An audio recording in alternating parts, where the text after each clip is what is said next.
Hello friends, स्वागत है आपका मेरे यूट्यूब चैनल मार्केट ज्ञान में। इस वीडियो में हम बात करने वाले हैं एनएसडीएल के बारे में।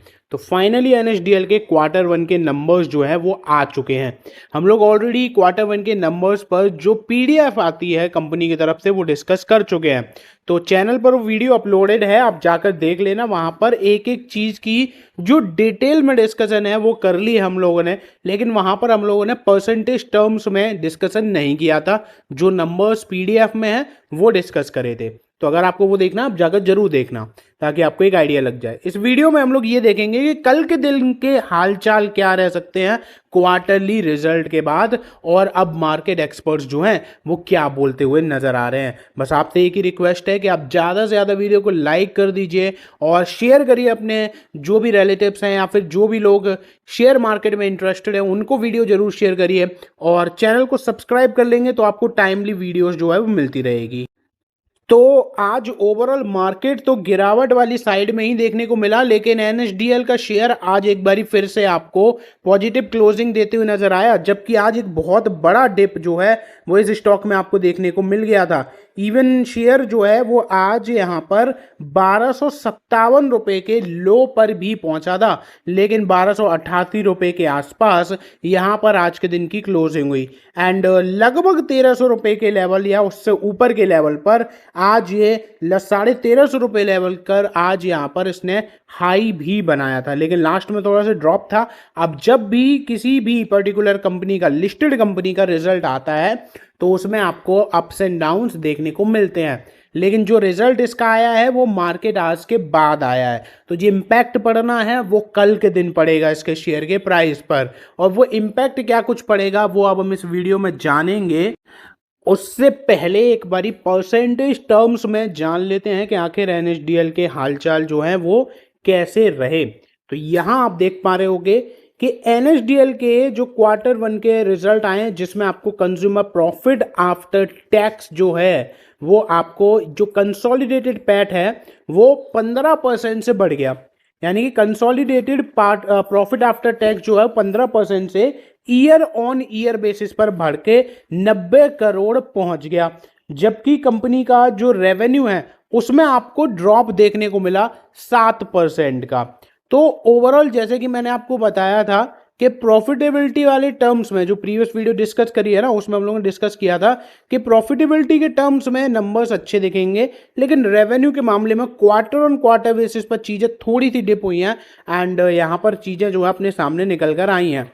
तो 15% का यहाँ पर आपको जंप देखने को मिला। एक साल पहले ये 78 करोड़ के आसपास का प्रॉफिट था, इस बार अब ये 90 करोड़ के आसपास पहुंच गया है। अब क्वार्टर ऑन क्वार्टर बेसिस पर चीज़ें जो हैं वो कंपनी के रेवेन्यू में थोड़ी सी दिक्कत क्रिएट करते हुए नजर आई हैं। जैसे कि कंपनी का जो रेवेन्यू फ्रॉम ऑपरेशंस है वो 23% से गिर कर 312 करोड़ पहुंच गया, जो कि पहले 337 यानी कि 337 करोड़ था। एनएसडीएल की फर्स्ट ये अर्निंग्स है या फर्स्ट क्वार्टर रिजल्ट्स आप बोल सकते हो लिस्टिंग के बाद। और जब भी कोई कंपनी लिस्टिंग के बाद पहला रिजल्ट डिक्लेयर करती है तो वो काफ़ी ज़्यादा इंपॉर्टेंट भी हो जाता है और इंटरेस्टिंग भी हो जाता है कि कैसे फैक्ट्स एंड नंबर्स जो हैं वो आ रहे हैं। कंपनी का जो प्रॉफिट आफ्टर टैक्स है वो लगभग 8% आपको बढ़ते हुए नजर आया सीक्वेंशियल बेसिस पर। Top line 14% quarter on quarter basis पर गिरते हुए नजर आए हैं।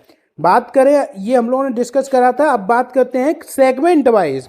तो कंपनी ने जो depository services, data management services और बैंकिंग सर्विसेज से का रेवेन्यू अर्न करा है। जैसे कि डिपॉजिटरी सर्विसेज से अगर आप देखो तो पहले 167 करोड़ अर्न किया था, जो कि इस बारी आपको 161 करोड़ अर्न करते हुए नजर आए हैं। ये क्वार्टर ऑन क्वार्टर बेसिस पे था, लेकिन एक साल पहले 135 करोड़ की कमाई हुई थी, जो कि बढ़कर 161 करोड़ पहुंच गई।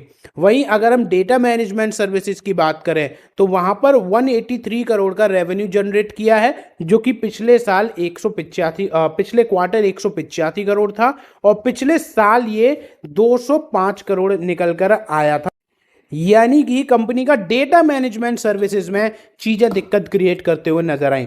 बैंकिंग सर्विसेज जो है वो यहाँ पर 183 करोड़ का रेवेन्यू जनरेट करते हुए नजर आए हैं, और वहीं अगर हम पिछले क्वार्टर में देखें तो ये 179 करोड़ था, और वहीं सेम क्वार्टर लास्ट ईयर की बात करें तो 182 करोड़ था। यानी कि बैंकिंग सर्विसेज में इन्होंने अच्छा रेवेन्यू जो है वो जनरेट कर लिया।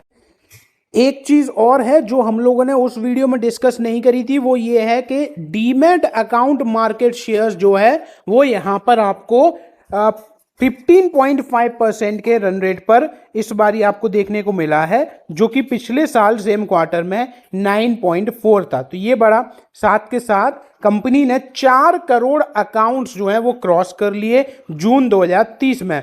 मार्केट शेयर अनलिस्टेड मार्केट में भी इंक्रीज हुआ था, तो ओवरऑल मार्केट शेयर अब जो है वो 73.2 पहुंच गया है, जो कि पिछले साल सेम क्वार्टर में 70.8 था। यानी कि मार्केट शेयर में इंप्रूवमेंट आपको यहां पर नजर आया है। तो ये तो हो गए यहां पर ओवरऑल नंबर्स के बारे में बात। अगर आपको पीडीएफ टर्म्स में देखना है, एक एक नंबर्स के टर्म्स में देखना, प्रीवियस वीडियो देखना जो एनएसडीएल के रिजल्ट पर अपलोड करी है, वो आप जाकर जरूर देख लेना। लेकिन अब बात करें कि यहां पर चीजें जो हैं वो स्टॉक के प्राइस के टर्म्स में कैसे रहेगी। तो अभी अगर हम यहां पर भाविक जोशी की बात करें तो वो कह रहे हैं कि सीडीएसएल के कंपैरिजन में एनएसडीएल अभी भी अट्रैक्टिव ऑप्शन नजर आ रहा है। इवन पी जो है वो थोड़ा सा स्ट्रेच्ड हुआ है, लेकिन जब आईपीओ आता है किसी भी कंपनी को, सक्सेसफुल होता है तो डेफिनेटली पी बढ़ जाता है। लेकिन अभी भी लोगों के माइंड में ये चल रहा है कि कैसे या कौन से लेवल पर इसमें बाइंग जो है वो की जाए। नितिन जैन जो कि बोनांजा के सीनियर एनालिस्ट हैं, इन्होंने बोला है कि शॉर्ट टर्म और लिस्टिंग गेन पर जो फोकस कर रहे हैं उनको यहाँ पर प्रॉफिट बुकिंग कर लेनी चाहिए। और इनके अकॉर्डिंग भी एनएसडीएल का जो शेयर है वो सीडीएसएल के कंपैरिजन में एक्सपेंसिव ही और जो चीपर है वो नजर आएगा, क्योंकि वैसे देखा जाए तो एनएसडीएल का शेयर आपको मोर एक्सपेंसिव नजर आएगा, लेकिन अगर आप लॉन्ग टर्म के हिसाब से देखोगे तो एनएसडीएल सीडीएसएल के कंपैरिजन में चीप है। तो यहां पर इन्होंने बोला है कि अगर आपने शॉर्ट टर्म के लिए इसमें इन्वेस्टमेंट करा था या फिर लिस्टिंग गेन के लिए, तो डेफिनेटली आपको इस लेवल पर प्रॉफिट बुकिंग करनी चाहिए। लेकिन लॉन्ग टर्म में अगर आप यहां पर देखना चाहते हो तो डेफिनेटली आपको यहां पर इस पोजीशन पर टिके रहना चाहिए। लेकिन जिन लोगों को ये शेयर मिला ही नहीं और अभी तक एंट्री ही नहीं ले पाए हैं, उनको इस लेवल पर एंट्री नहीं करनी चाहिए, ऐसा यहां पर सनी अग्रवाल जो है वो बोलते हुए नजर आ रहे हैं। और इन्होंने ये बोला है कि अगर कोई भी इसमें गिरावट आती है तो एक अच्छी अपॉर्चुनिटी की तरह वो होगी जिसमें आप एक एंट्री ले सकते हो। तो अभी तक की राय बिल्कुल सिंपल और बेसिक चल रही है एनएसडीएल पर। अगर आप काफ़ी टाइम से शेयर मार्केट में हो तो आपको ये सारी बातें पता होंगी। फिलहाल वीडियो में बस इतना ही। वीडियो अगर आपको अच्छी लगी हो तो प्लीज़ एक लाइक और चैनल को सब्सक्राइब जरूर कर दीजिएगा। धन्यवाद।